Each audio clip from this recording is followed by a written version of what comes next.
Dei mo zat chung kan thing kholo mi ha khale than tlangkar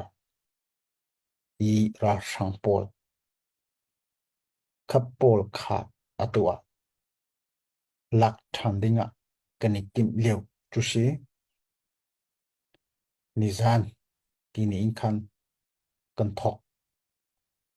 ka khatleya chima chun khaleu I non nak apek mi kan nau le cha lei kan ru than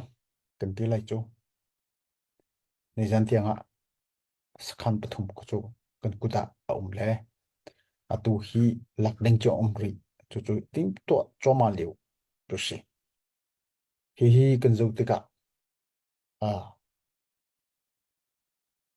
hi liu chan in a bikin non nak apek chang mi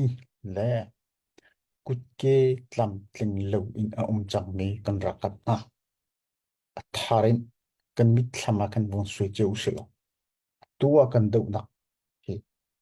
keima kro nak chu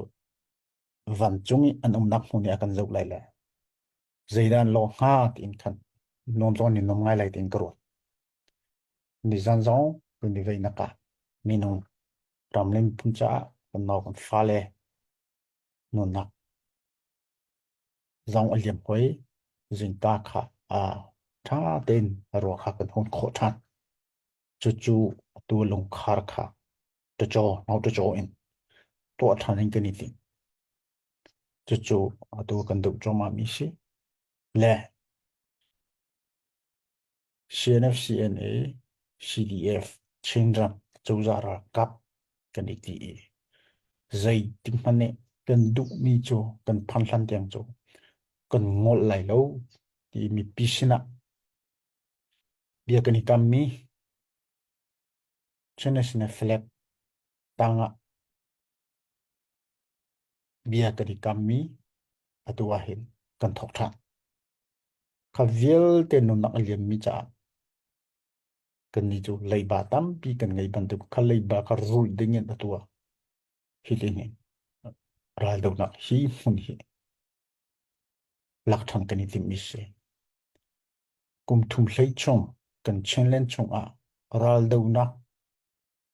one operation a asaw big mi hi long khar hi asi ha khale timit hi asi ti so kapal lai lo thlakhat ma thlakhat hlei na kan rau ton nak si chu chu si khal liu I kan nau le anni ral lei ni akan nam deuh leu song sang I kan mi phun kan nu kan pan ha an mi thli tlami kan phil lo chu cha atu ani hina hi tin nam thang kan to mi sile teina kan hu khonak cha achun a hauda herbit kan hu lei in akan dir kam tu kan or kan ke lei akan dir kam tu kan mi pi ram do tu khazang kan herbak mi si